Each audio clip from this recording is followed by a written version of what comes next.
By morning, his worst fears began to take shape. Malik was waiting for him at the Falconry grounds, arms crossed, his expression unreadable. "Sheikh Omar wishes to see you," he said. His tone gave nothing away, but the weight of those words crushed the air from Zayan's lungs. Layla was nowhere to be seen. Zayan swallowed hard. Was this it? Had the moment finally come? He nodded, masking his fear. "Lead the way." As he followed Malik through the grand corridors of the estate, he couldn't shake the feeling. This was only the beginning. Malik stood before Sheikh Omar, his face impassive. He had delivered countless reports before, but this was different. He knew the weight of his words, the storm they would unleash. "Sheikh," he said, his voice steady, "I have news you must hear." The room was silent, except for the faint rustling of fabric as the sheikh adjusted his robe. His dark eyes fixed on Malik, waiting. "It is your Falcon trainer, Zayan." A flicker of something unreadable crossed the sheikh's face. Mild curiosity, perhaps. Then he motioned for Malik to continue. "He has been meeting with your wife, in secret." The air in the room grew heavy. The flickering lanterns cast long shadows against the marble walls, but the real darkness was in Sheikh Omar's gaze. Malik braced himself for an immediate explosion of rage. Instead, the sheikh simply leaned back, fingers tapping rhythmically against the armrest of his chair. "Are you certain?" His voice was quiet, controlled. "Yes." Malik hesitated before adding, "They were seen together in the desert, alone." A long silence followed. Then, in a voice devoid of emotion, the sheikh spoke. "Prepare the men. We will deal with this personally." No shouting, no immediate outburst, just cold, calculating fury. Malik bowed his head and left the room, knowing full well that the punishment for such betrayal would be nothing short of brutal. Sheikh Omar sat still for a long moment. His fingers stopped tapping. His mind was already crafting the lesson he would deliver, a lesson that would be remembered for generations. Tonight, the boy would learn what it meant to betray a man like Sheikh Omar Al-Maktoum. The desert was silent when they came for him. Zayan had been training a young falcon, its sharp cries cutting through the night air when the first shadow moved. He barely had time to react before rough hands seized him from behind. A sharp blow to his ribs knocked the air from his lungs. He struggled, but there were too many of them. 5, maybe 6. Their faces were hidden beneath keffiyehs, but he knew who had sent them. "Let me go!" Zayan gasped, but his words were swallowed by the wind. One of the men stepped forward and delivered a punch to his stomach. Pain surged through him, doubling him over. A thick cloth was shoved over his mouth before he could cry out. The falcon he had been training shrieked and took flight, disappearing into the black sky. Bound and blindfolded, Zayan felt himself being dragged across the desert. Sand shifted beneath his feet as his captors moved with silent efficiency, like men who had done this before. As he was forced into a waiting SUV, the reality of his situation hit him. This wasn't a warning, this was punishment. Somewhere in the sheikh's palace, Layla sat in her darkened chamber, her hands clenched into fists. She had heard the commotion outside, had seen the figures moving through the night.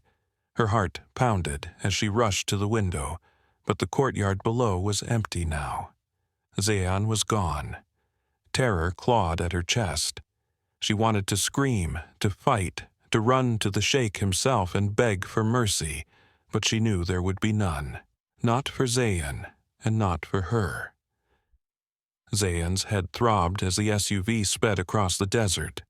His wrists were bound so tightly behind his back that his fingers had gone numb. The blindfold pressed against his eyes, but he could still feel the presence of the men around him, silent, unmoving, like executioners waiting for the order to strike. The Sheikh knew. The realization sent a chill down his spine. There was no escaping this now. He had crossed a line, and in this world lines weren't just boundaries, they were death sentences. The vehicle slowed, the crunch of tires over gravel signaling their arrival at the Sheikh's estate.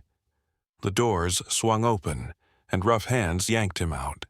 Zayan barely had time to stand before a fist connected with his jaw. The impact sent him sprawling onto the stone courtyard. He tasted blood. The blindfold was ripped away, and his vision blurred before adjusting to the golden glow of torches lining the estate's high walls. Standing above him, dressed in a flowing white kandara, was Sheikh Layla Al-Maktoum. The air around them was thick with tension. The bodyguard stepped back, forming a tight circle around the scene. No one spoke. Then, in a voice so calm it was terrifying, the Sheikh finally addressed him. "You disappoint me, Zayan." A pause. "I welcomed you into my home. Trusted you." He knelt down, his piercing eyes locking onto Zayan's. "And this is how you repay me?" Zayan swallowed hard, his mind racing for words, explanations, apologies, anything that might save him. But he knew none would matter. Sheikh Omar already knew his fate. He was simply waiting to deliver it. Zayan forced himself to hold the Sheikh's gaze, though every instinct screamed at him to look away. His jaw ached, his lip was split, but the true pain had yet to come. The Sheikh stood, adjusting the cuffs of his pristine white kandara as if Zayan were nothing more than an inconvenience, a mess to be cleaned up. "You thought I wouldn't find out?" His voice was quiet, almost amused. "You thought you could steal from me." Zayan shook his head weakly. "I never meant." A swift kick to his ribs cut him off. He gasped, doubling over as searing pain shot through his side. "Don't insult me with excuses." The Sheikh's voice was sharper now, his mask of calm slipping. A man who cannot control his desires is no better than an animal. A signal from the Sheikh, and two guards yanked Zayan to his feet. His legs trembled, but he refused to collapse. Not yet. The Sheikh stepped closer, lowering his voice so only Zayan could hear. "Did you really think she loved you?" The words struck harder than any blow. "You were a distraction, a moment of amusement. Do you know what she said when I confronted her?" Zayan's breath hitched. He didn't want to hear it. The Sheikh smirked. "She begged for mercy. She said it was a mistake." Zayan clenched his fists, his mind screaming that it was a lie. Layla wouldn't betray him. She wouldn't. Would she? The Sheikh tilted his head, watching the doubt flicker across Zayan's face. Then he stepped back and issued a single, chilling command.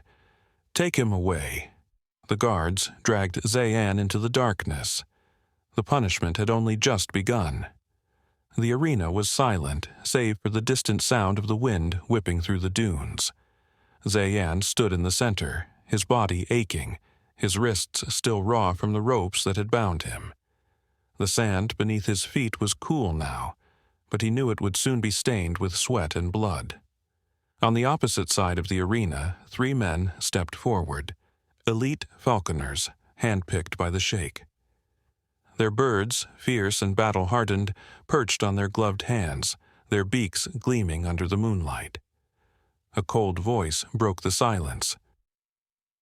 "You will compete against my finest falconers," the Sheikh announced from his elevated seat. His tone was devoid of emotion, as though he were discussing a mere business transaction. "You win, you live. You lose, you leave this land in disgrace." Zayan swallowed hard.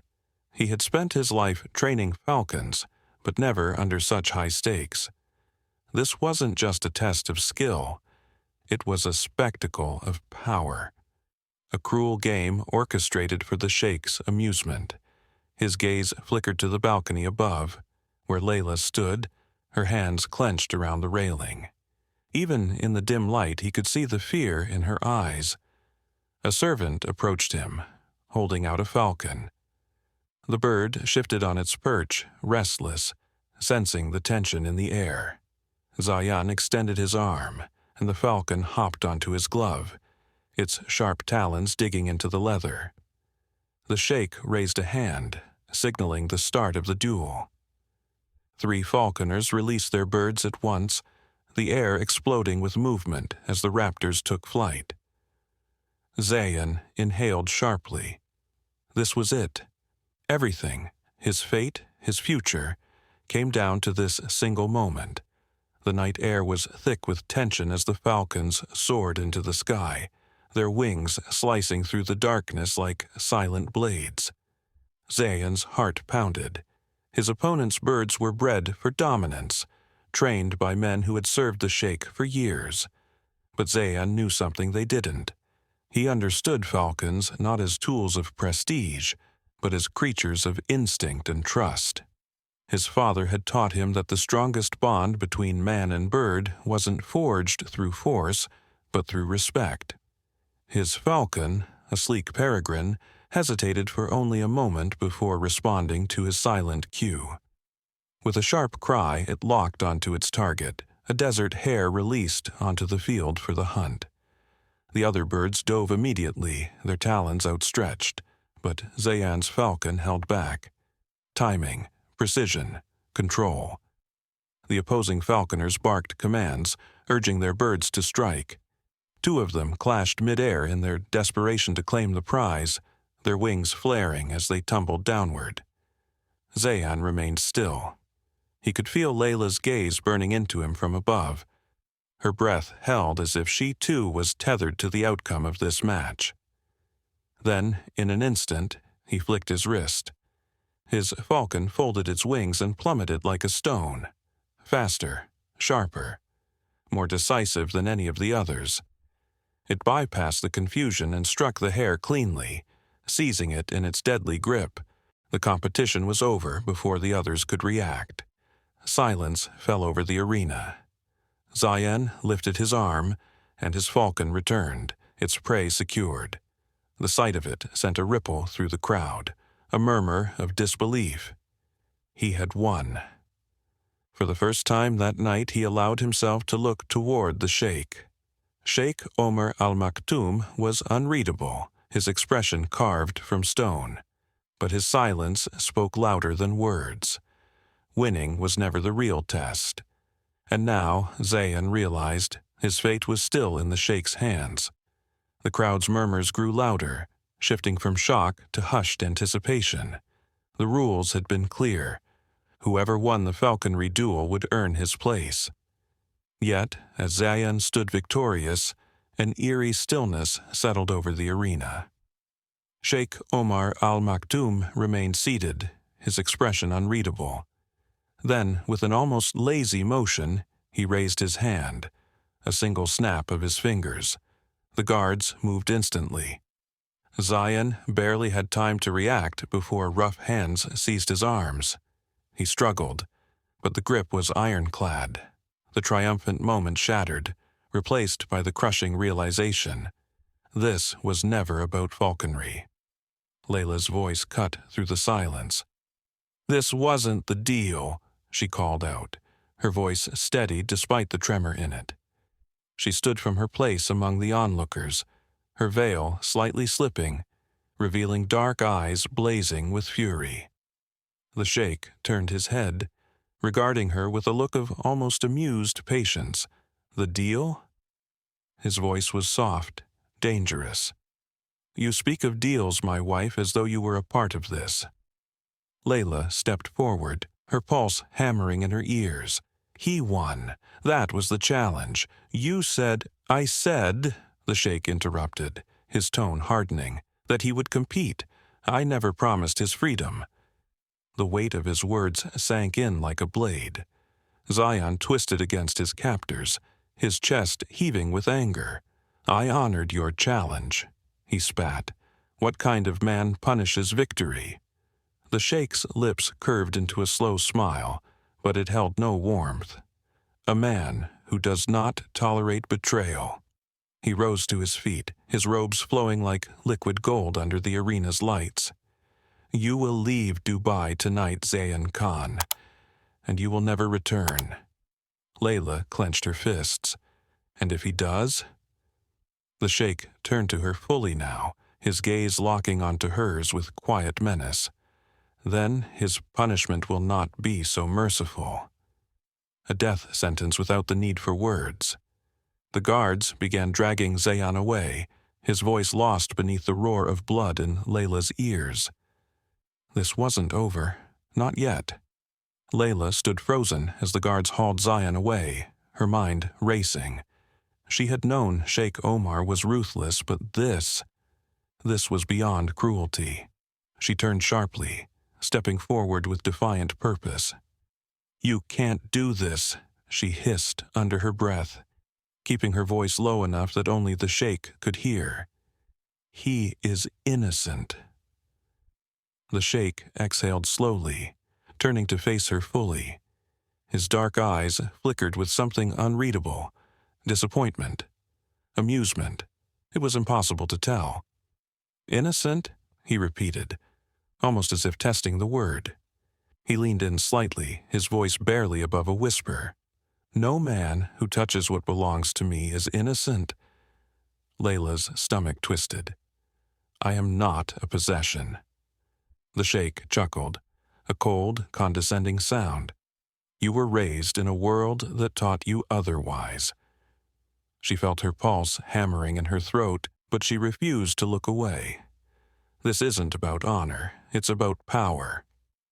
The Sheikh's gaze darkened. And power, my dear, is what keeps this world in order. Layla swallowed hard, her fingers tightening at her sides. She had spent years playing the role expected of her, moving like a shadow through gilded hallways, knowing that disobedience came with consequences. But this wasn't about her anymore. This was about Zayan. She spun on her heels and walked toward the guards, her heart pounding as she called out, "Stop!" The entire arena fell into stunned silence. The Sheikh's bodyguards hesitated for just a fraction of a second, glancing at one another for direction. No one disobeyed the Sheikh, not even his wife. Layla took a breath. If you send him away, you may as well send me too. Gasps rippled through the onlookers. Sheikh Omar remained motionless, his face unreadable. Then, slowly, he took a step forward, closing the distance between them. When he spoke, his voice was dangerously soft. You think your defiance moves me? He let the words sink in. Then, with deliberate finality, he said, You will stay. Layla's breath hitched, and he will go. And just like that, the decision was made. Zayan was gone, and Layla was still a prisoner. The scorching sun of Sind bore down as Zayan stepped off the battered bus, his feet landing on the dry, cracked earth of his homeland. The air smelled of dust and nostalgia, stirring memories of a life that now felt like it belonged to someone else. He had left Pakistan with hope. He returned with nothing but scars, some visible, others buried too deep to heal. The village was unchanged, indifferent to the battles he had fought in a foreign land. Children still ran barefoot through the fields. Elders gathered under ancient neem trees, and the call to prayer echoed across the horizon, just as it always had. But Zayan, he was different now. His mother's embrace was tight, filled with unspoken worry. She asked no questions, though he saw them swirling in her eyes.